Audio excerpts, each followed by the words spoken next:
आपण कधी डाव जिंकायसाठी नसतो, आपण फक्त डाव जिंकून देण्यासाठी असतो.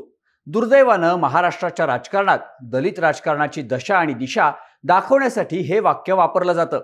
आता हे सांगण्याचं कारण काय, तर एनडीए सरकारच्या तिसऱ्या टर्मसाठी महाराष्ट्रातून 6 खासदारांना मंत्रिपदं देण्यात आली आहेत. या यादीत अजित पवार गटाच्या खासदारांचं नाव नसल्यामुळं अजितदादांची नाराजी दूर करण्यासाठी देवेंद्र फडणवीस यांनी प्रयत्न केले. आपण थांबण्यासाठी तयार असून विस्तारात मंत्रिपद द्या अशी भूमिका आता राष्ट्रवादीनं घेतली आहे.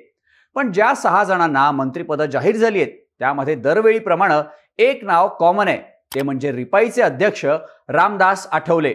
लोकसभेला एकही खासदार निवडून आलेला नसताना फक्त राज्यसभा सदस्यत्वाच्या जोरावर रामदास आठवलेंना तिसऱ्यांदा मंत्रिपदाची लॉटरी लागली आहे. मंत्रिपदासाठी सगळेच मित्रपक्ष जोर लावत असताना कुठलेही प्रयत्न न करता सहज मंत्रिपद मिळण्याची किमया आठवले दरवेळी साधतात. त्यांच्या शैलीत सांगायचं झालं तर माझा नाही एकही खासदार तरी मला हमखास मंत्रिपद मिळणार, असंच आठवलेंचं आजवरचं राजकारण पाहायला मिळतं.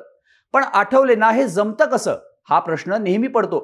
विशेष म्हणजे काँग्रेस, राष्ट्रवादी, भाजप, शिवसेना हे आठवलेंच्या आरपीआयशी युती करण्यासाठी उत्सुक असतात. त्यामुळे रामदास आठवले आपल्याला नेहमी सत्तेत आणि मंत्रिपदाच्या खुर्चीवर कसे दिसतात, या प्रश्नांची उत्तरं या व्हिडिओतून जाणून घेऊयात. नमस्कार, मी शार्दूल आणि तुम्ही बघताय बोलभिडू. पहिलं कारण म्हणजे आठवलेंकडे मतं जास्त नसली तरी ती निर्णायक आहेत. रामदास आठवले यांच्या पक्षाकडे आज हक्काचे मतदारसंघ नसले तरी प्रत्येक मतदारसंघात निर्णायक मतं आरपीआयकडे असतात, असं निरीक्षण राजकीय विश्लेषक नोंदवतात. पण ही निर्णायक मतं किती आहेत याची पक्की मोजदाद मात्र मिळत नाही. मागच्या निवडणुकीत जेव्हा वंचित बहुजन आघाडीनं महाराष्ट्रभर उमेदवार उभे करून आठवलेंच्या आरपीआय गटाची मतं आपल्याकडे वळवली होती, त्यावरून एक अंदाज मात्र बांधता येऊ शकतो. 2024च्या लोकसभा निवडणुकीत वंचितनं महाराष्ट्रात 38 जागांवर उमेदवार उभे केले होते आणि यातल्या काही मतदारसंघांमध्ये वंचित बहुजन आघाडीच्या मतदारांनी 50,000हून अधिक मतं घेतली आहेत. आता ही सगळीच आठवले गटाची होती असं नाही, पण आठवले गटाकडे किती निर्णायक मतं असतात याची एक कल्पना, याचा एक अंदाज आपण यावरून बांधू शकतो. दुसरं कारण म्हणजे आठवले यांचं चळवळीतून पुढे आलेलं नेतृत्व. 70च्या दशकात राजा ढाले यांनी दलित पॅन्थरची स्थापना केली. नामदेव ढसाळ, अरुण कांबळे, रामदास आठवले, गंगाधर गाडे यांनी आंबेडकरी चळवळीचं कार्य हाती घेतलं.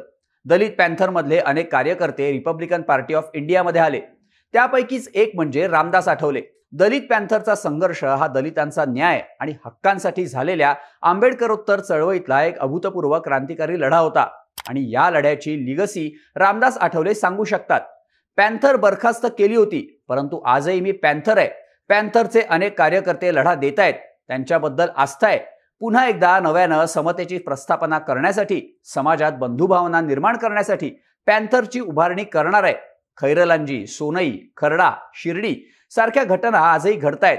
यामुळं आज दलित पॅन्थर असती तर हे शब्द कानावर येतात, त्यावेळी पॅन्थरची आठवण होते. यामुळं पॅन्थर नव्यानं जिवंत करताना त्रास होईल, परंतु दलित पॅन्थरची स्थापना करणार आहे अशी आश्वासनं देऊन आपली लोकप्रियता फक्त रामदास आठवलेच वाढवू शकतात. रामदास आठवलेंना मंत्रिपद मिळण्याचं तिसरं कारण सांगता येतं ते म्हणजे आठवलेंचा सगळ्यात लोकप्रिय चेहरा. महाराष्ट्रात 10.5% दलित लोकसंख्या आहे. यापैकी विदर्भात सर्वाधिक 23% दलित समाज आहे. विधानसभेबद्दल बोलायचं झालं तर प्रत्येक विधानसभेत सरासरी 15,000 दलित मतदार आहेत. तर महाराष्ट्रातल्या लोकसभेच्या 15 जागांवर दलित मतदार उमेदवाराचं भवितव्य ठरवतात. त्यामुळे दलितांच्या मतदानाशिवाय निवडणूक जड जाणार हे निश्चित आहे. त्यामुळे दलित नेतृत्वाशी आघाडी युती करणं प्रमुख पक्षांना भाग आहे. आता डॉक्टर बाबासाहेब आंबेडकरांनी स्थापन केलेल्या रिपब्लिकन पार्टी ऑफ इंडियाचे 50 पेक्षा जास्त तुकडे झालेत. यात गवई गट, आठवले गट, कवाडे गट, सुलेखा कुंभारे गट आणि प्रकाश आंबेडकरांच्या वंचित बहुजन आघाडीचं नाव घेतलं जातं. यामध्ये आंबेडकर आणि आठवले हे दोघंच पॅन महाराष्ट्र असलेले नेते आहेत आणि त्यातही फक्त आठवलेच इतर पक्षांशी युती करण्यास तयार असतात. कविता, ड्रेस ते सतत वक्तव्य करून टीव्हीवर झळकणं, यामुळे रिपब्लिकन पक्ष म्हटलं की आठवले हेच नाव लोकांच्या डोळ्यासमोर येतं. आज महाराष्ट्रातल्या प्रत्येक गावात आपल्याला आरपीआय आठवले गटाचा बोर्ड दिसतो. रामदास आठवले हे चळवळीतून पुढे आलेले नेते आहेत आणि अजूनही त्यांचा जनसंपर्क दांडगा आहे.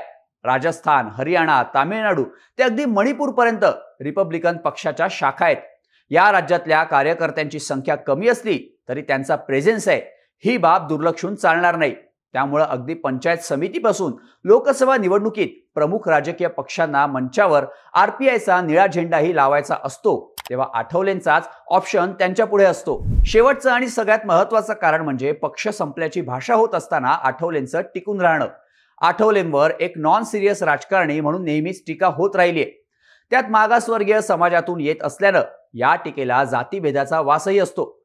मात्र आठवलेंनी सत्तेत राहून बाकीच्या राजकारणांच्या तोडीचं राजकारणही केलंय. सर्वात महत्त्वाचं म्हणजे त्यांनी दलितांचा सत्तेतील वाटा घेण्याचा पुरेपूर प्रयत्न केल्याचं दिसतं. रिपब्लिकन पक्षात काम करताना रामदास आठवले यांचा कल सुरुवातीच्या काळात काँग्रेसकडे होता. 1990 ते 1996 या काळात त्यांनी विधान परिषदेचं सदस्य म्हणून काम केलं. या काळात रामदास आठवले यांच्याकडे समाज कल्याण, परिवहन, रोजगार हमी या खात्यांचं मंत्रिपद होतं. नंतरच्या काळात रामदास आठवले मुंबई उत्तर मध्य आणि शिर्डी लोकसभा मतदारसंघातून खासदार झाले. 1998 मध्ये रामदास आठवले पहिल्यांदा उत्तर मध्य मुंबई लोकसभा मतदारसंघातून संसदेत निवडून गेले. त्यानंतर 1999 आणि 2004 मध्ये असे सलग 3 वेळा ते लोकसभेत पोहोचले. 2009 साली शिर्डी लोकसभा मतदारसंघात पराभव झाल्यानंतर रामदास आठवले यांचं आघाडी सरकारशी बिनसलं. त्यामुळे 2011 मध्ये रामदास आठवले आघाडी सरकारमधून बाहेर पडले. त्यानंतर रामदास आठवले 2014 साली राज्यसभेवर निवडून गेले. तर 2016 मध्ये रामदास आठवले यांची सामाजिक न्याय खात्याच्या राज्यमंत्री पदावर नियुक्ती झाली. सत्तेत दीर्घकाळ राहिल्याचा फायदा त्यांनी कार्यकर्त्यांपर्यंत पोहोचवल्याचं कार्यकर्ते मान्य करतात. दिल्लीतही रामदास आठवले हे लोकांना सहजरित्या उपलब्ध असणारे नेते म्हणून ओळखले जातात. त्याचबरोबर अधिकाऱ्यांच्या बदल्यांमध्ये राजकीय हस्तक्षेप होतो हे उघड उघड सत्य आहे. ज्यावेळी दलित अधिकाऱ्यांच्या बदल्यांचा प्रश्न येतो तेव्हा आठवले आपलं राजकीय वजन वापरतात असा अनुभवी काही उच्चपदस्थ अधिकारी सांगतात. मागासवर्गीय नवउद्योजकांसाठी देण्यात येणाऱ्या व्हेंचर कॅपिटल फंडची उपलब्धता होण्यासाठी सर्वतोपरी मदत करण्यात येईल. खासगी क्षेत्रात दलितांना आरक्षण असावं असे दलितांसाठी काळानुरूप वेगळे अजेंडे सेट करतानाही आठवले आपल्याला दिसतात. त्यामुळे दलित समाजात जरी मोठ्या प्रमाणात नसली तरी आठवले आपली विश्वासार्हता टिकून आहेत. या कारणांमुळेच एकही आमदार खासदार नसताना आठवले मंत्रिपदाच्या खुर्चीत सहज कसे बसतात ते लक्षात येतं. आठवलेंना मंत्रिपद मिळण्याची आणखी कोणती कारणं तुम्हाला वाटतात ती कमेंट करून नक्की सांगा आणि अशाच माहितीपूर्ण व्हिडिओसाठी बोलबिडूच्या YouTube चॅनलला सबस्क्राईब करायला विसरू नका.